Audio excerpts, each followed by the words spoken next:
Bismillahirrahmanirrahim. Assalamualaikum warahmatullahi wabarakatuh. Bismillah, alhamdulillah, wala hawla wala quwata illa billah.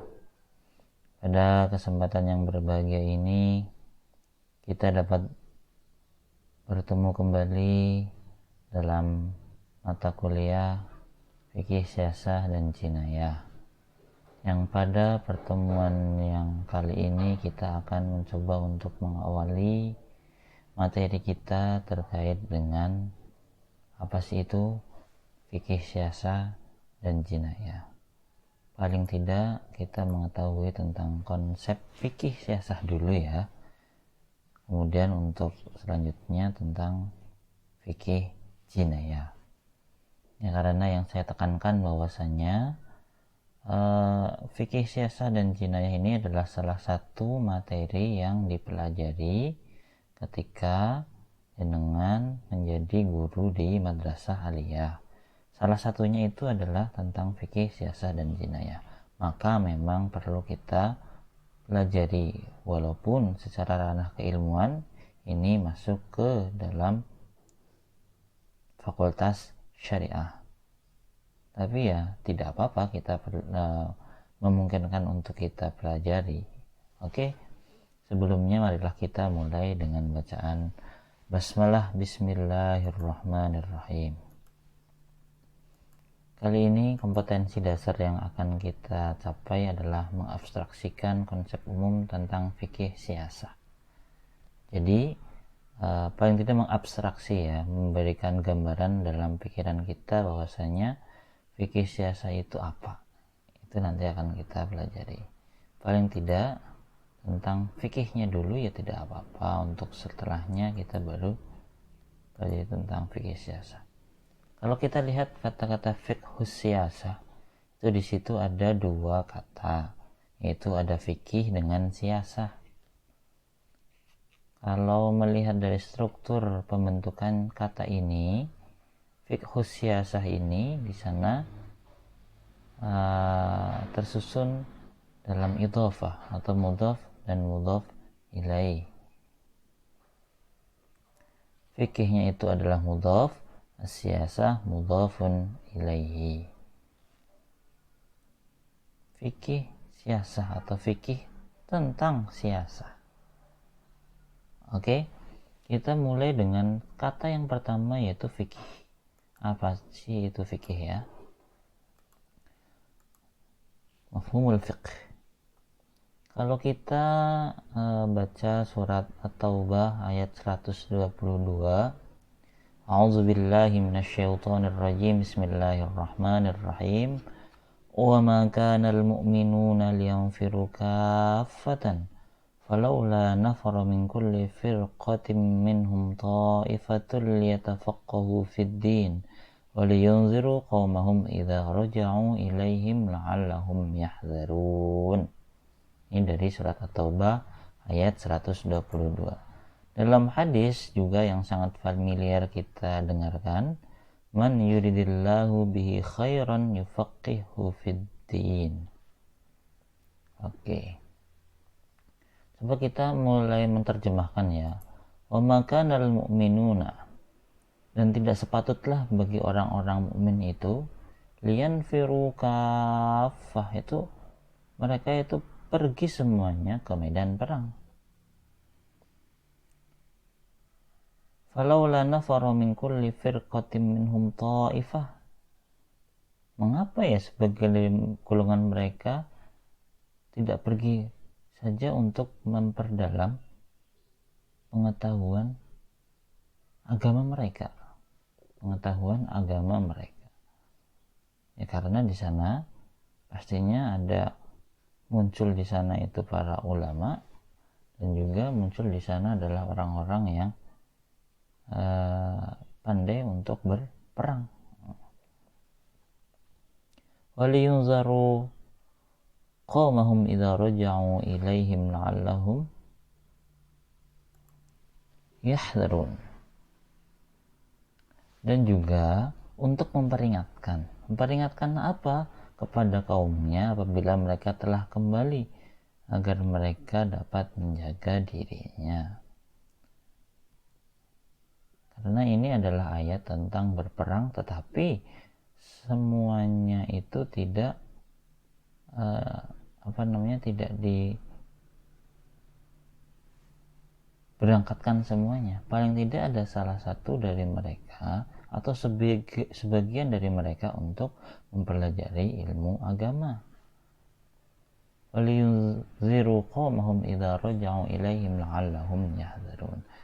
Tujuannya apa? Supaya mereka itu dapat memperingatkan orang-orang yang telah berperang itu agar menjaga diri mereka sendiri. Kemudian, man yuridillahu bihi khairan yufaqihu fid din. Maka di sini diartikan barang siapa yang dikehendaki oleh Allah mendapatkan kebaikan, maka akan dipahamkan ia dalam masalah agamanya. Maka di sini kalau kita melihat secara tertulis ya, secara jelas di sana ada kata-kata yatafaqahu fid din dalam ayat tersebut, dan juga yufaqihu fid din. Yatafaqahu itu adalah untuk mempelajari atau mendalami ilmu agama atau memahami ilmu agama. Nah, maka kemudian pada generasi setelahnya muncul di sana ilmu fikih dari kata-kata yatafaqahu fid din. Dan juga dalam hadisnya yufaqihu fid din, maka dia akan dipahamkan oleh Allah tentang urusan agama. Yufaqihu fid din.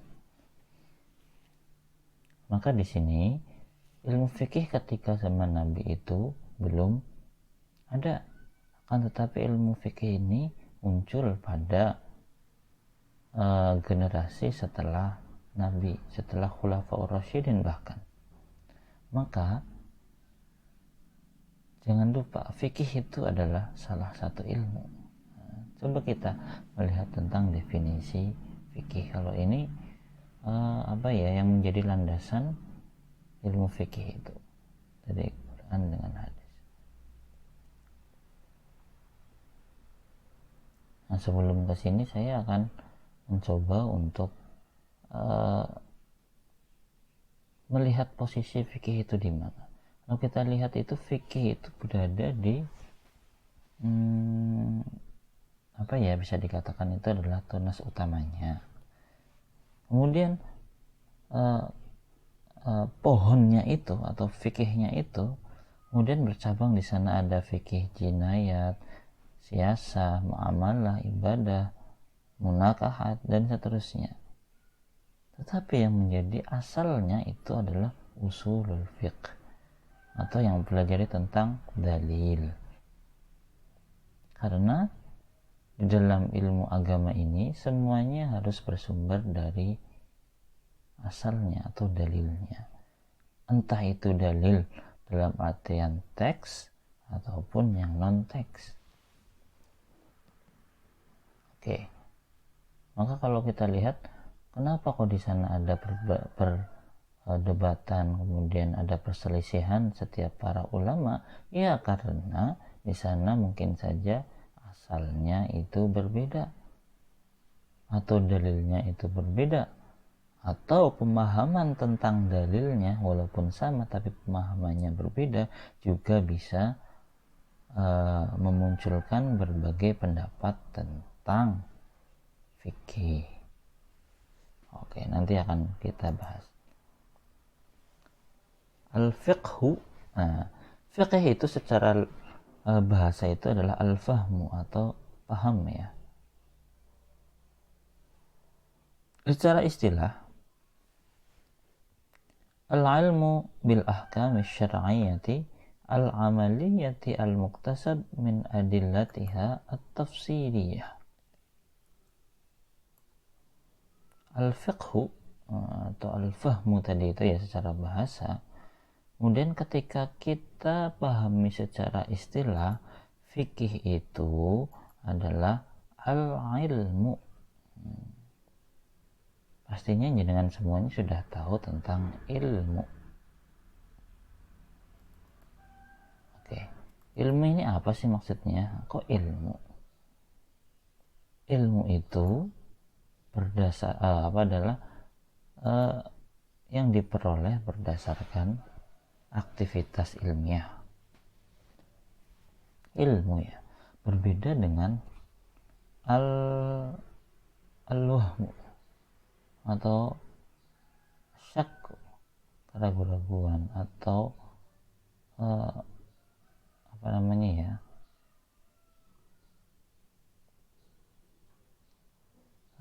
pendapat yang muncul tanpa melalui aktivitas ilmiah. Maka di sini kalau fikih sebagai ilmu, maka ilmu tersebut pastinya diperoleh dari aktivitas ilmiah. Kalau kita lihatlah, atau bahasa kita itu adalah scientific approach. Itu ya, kalau jenengan, jadi saya kira sudah tahu lah tentang scientific approach. Jadi salah satu pendekatan ilmiah yang diterapkan dalam kurikulum kita. Maka fikih ini adalah sebuah ilmu, bukan keraguan-raguan, bukan di sana itu adalah zonnu atau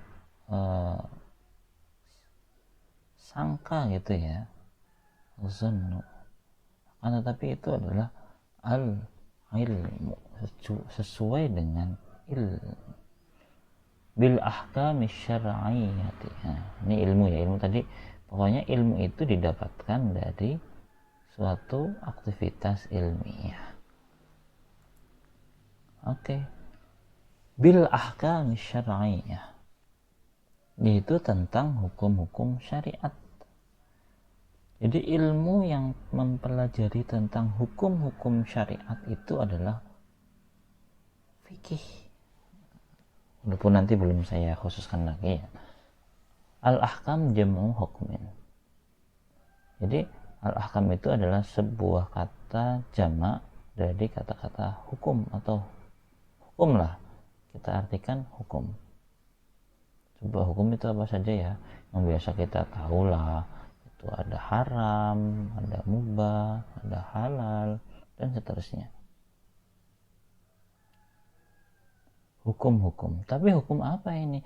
Hukumnya perlu dikhususkan kembali. Apakah hukum politik politik atau hukum secara umumnya? Tidak. Di sini adalah hukum yang terkait dengan asy-syar'iyyah, atau artinya ad-diniyah, hukum-hukum keagamaan.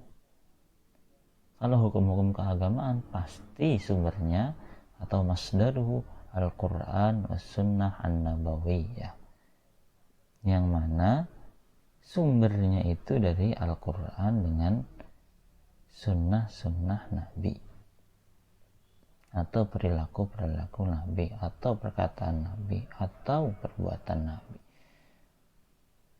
Terus bagaimana kalau saja di sana tidak bersumber dari situ? Nah, itu masuk karena ijtihadi. Paling tidak tentang fikih ini di sana ada landasan hukum tentang mempelajari fikih. Tadi ya ayat tersebut, yatafaqahu fid din, kemudian man yuridillah bihi khairan yufaqihu fid din. Itu landasan utamanya. Maka al-ahkam asy-syar'iyyah ini yang biasa kita pahami itu ada 5. Ada al-wajib, ada wajib, al-haram atau haram, al-mandub, sunnah ya bahasa kita sunnah, al-makruh, makruh, al-mubah, mubah. Wajib sendiri adalah sesuatu yang harus dilakukan. Harus dilakukan oleh siapa? Ya oleh seseorang yang terbebani dengan syariat Islam, ya kita semuanya. Seperti sholat, zakat fitrah, zakat mal bagi yang sudah sampai nisab dan haul, dan seterusnya. Al-haram, kemudian al-haram ini adalah haram, sesuatu yang diharamkan. Aklul maitah, memakan bangkai. memakai aklu malal yatim, memakan harta orang yatim. Kemudian syurbul khamri, minum minuman keras atau khamar dan seterusnya. Al-mandub as-sunnah, yang mana kita lakukan itu mendapatkan pahala, seperti sholat yang sunnah, tahiyatul masjid, sholat rawatib dan seterusnya. Kemudian al-makruh, yang lebih baik kita hindari. Contohnya berkumur saat berpuasa, nah, itu masuk dalam makruh, lebih baik kita hindari. Al-mubah, yang mana itu boleh dilakukan dan boleh ditinggalkan dan tidak ada implikasi apapun, seperti makan tapi makan makanan yang enak dan lezat, itu mubah dan seterusnya. Maka yang biasa kita tahu itu tidak wajib, haram, mandub atau sunnah, kemudian makruh, mubah, itu ada al-ahkam al-khamsah, itu hukum-hukum yang 5. Ternyata masih banyak lagi, ada as-sahih, al-batil. As-sahih berarti yang dikatakan itu adalah sah, ya, sah. Sahnya sholat itu apa saja, atau apa sholat itu bisa dikatakan sah itu kapan, dan kapan bisa dikatakan batil atau batal. Nah, ini ya. Dan asyartu, syarat sah sholat, syarat sah puasa. Ar-rukhsah, di sana ada keringanan. Al-azimah, yang mana itu yang sesuatu yang memperkuat hal yang diwajibkan. Dan as-sabab juga, sebab al-mani', itu yang mencegahnya. Maka paling tidak kita tahu tentang beberapa hukum-hukum syariat, paling tidak ada 5. Itu ya 5. Ya kalau jenengan sebagai guru PAI, ya pastinya harus mengetahui selain 5 itu, supaya jenengan itu lebih dikatakan, oh ya ini guru saya paham tentang fikih ini secara mendetail. Karena jenengan nanti ketika menjadi guru PAI tidak bisa untuk menolak ketika diberi pelajaran fikih, ya harus. Ataupun saja jenengan ketika PPL, maka ya pastinya ketika kalian mendapatkan di madrasah aliyah, ya mau nggak mau harus mau mengampu mata pelajaran fikih. Oke. Ahkam asy-syar'iyyah. Oke, kalau kita melihat tadi ya, al-fiqhu huwa al-ilmu bil ahkam asy-syar'iyyah, yaitu ilmu yang mempelajari tentang hukum-hukum syariat. Kemudian al-amaliyah, hukum-hukum syariat, tetapi di sini dikhususkan jadi al-amaliyah, atau yang bersifat praktis, dipraktekkan gitu ya, praktis. Allati yubhasu anhu amalul insan az-zahir lal batin, yang mana itu yang dipelajari adalah perbuatan-perbuatan manusia yang nampak, bukan yang batin atau yang tak tampak gitu ya. Seperti halnya tentang kepercayaan, bukan masuk dalam ilmu fikih, karena di sana sudah ada ilmu akidah. Selanjutnya terkait dengan etika sholat, menggunakan baju atau pakaian yang sopan, itu bukan masuk dalam fikih, tetapi masuk dalam akhlak dan seterusnya. Al-amaliyah, al-muktasab atau al-mustambat, atau yang diistimbatkan, yang disimpulkan, min amalil fuqaha, dari orang-orang yang pintar dalam fikih atau dari faqih, fuqaha. fi fahmi syariah al-islamiyah, dalam memahami tentang syariat-syariat Islam. Karena itu fikih itu, kalau kita lihat dari definisi ini, tidak bisa disimpulkan oleh orang-orang yang sembarangan. Karena itu adalah kriterianya itu ilmiah, ya pastinya yang bisa ya hanya orang-orang yang pintar atau yang tergolong dalam fuqaha. Tidak asal gitu ya, tidak asal. Kemudian al-muqtasab min adillatiha at-tafsiliyah, dari dalil-dalil yang terperinci. Oke, sebelum ke situ, di sana mustambat ya, teristimbatkan, atau di sana itu metodenya itu dengan melihat teksnya itu, kemudian melihat permasalahannya bagaimana dan seterusnya. Biasanya para fuqaha itu ketika melihat suatu masalah pastinya melihat bagaimana teksnya dulu, bagaimana Al-Qur'annya, hadisnya, bagaimana hadis dan Al-Qur'an itu berinteraksi dalam masalah tersebut. Dipahami apakah itu ayatnya itu terkait dengan al-amru atau perintah, ataupun terkait dengan larangan, ataupun itu adalah ayatnya masih umum, atau sudah khos atau takhsis atau mujmal, ataupun global, mutlak, ataupun itu sudah itu diitlaqkan ya, diitlaqkan.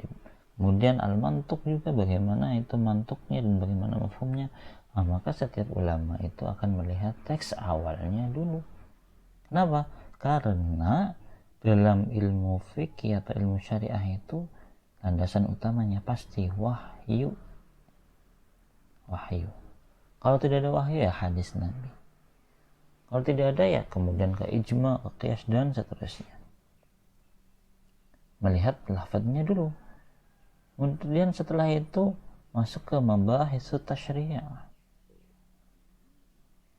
Melihat dari ayat itu bagaimana dari segi nasakhnya. Jangan-jangan ayat itu sudah dinasakh atau dihapus dengan ayat yang lainnya. Kemudian maqasidus syariah, bagaimana melihat ayat itu dengan maqasidus syariah, nanti akan kita pelajari. Kemudian at-ta'arud bainal adillah, bagaimana, apakah ada dalil yang kontradiksi apa tidak.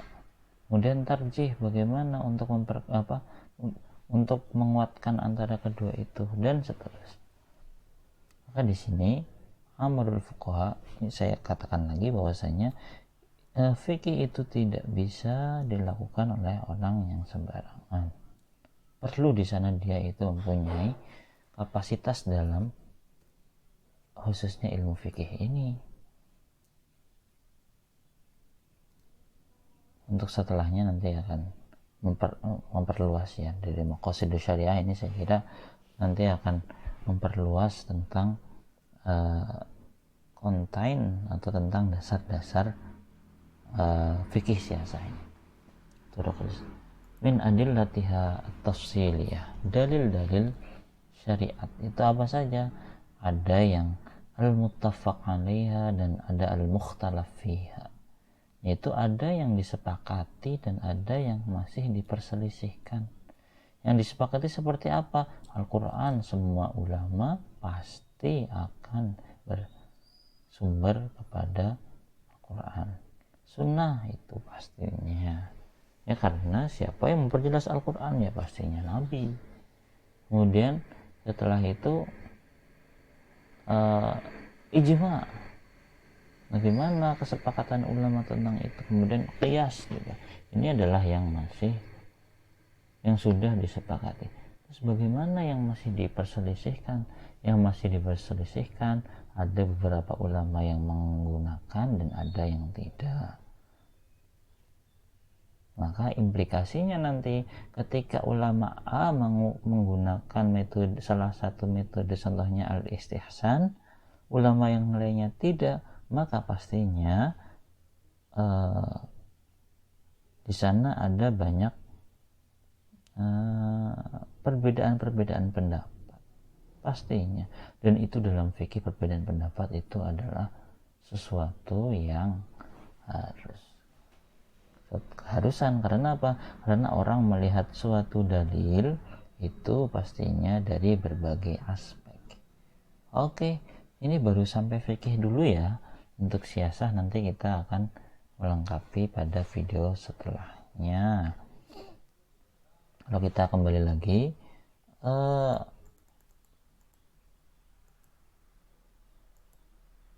al-fiqhu adalah ilmu yang terkait atau yang mempelajari tentang hukum-hukum syariah yang bersifat praktis al-amaliyah ya. Al-muktasab yang mana itu diistimbatkan atau diperoleh min adillatiha at-tafsiliyah, dari dalil-dalilnya yang terperinci. Oke. Dari dalil yang terperinci. Oke. Cukup sampai di sini apa yang kita pelajari. Ini sudah panjang juga ya. Semoga apa yang kita pelajari bermanfaat. Kita baca doa kafaratul majlis. Bismillahirrahmanirrahim. Subhanakallahumma bihamdika asyhadu an la ilaha illa anta astaghfiruka wa atubu ilaik. Al-afu minkum, dari kata atau tutur kata yang tidak berkenan saya minta maaf. Billahi taufiq wal hidayah war ridha wal inayah. Assalamualaikum warahmatullahi wabarakatuh.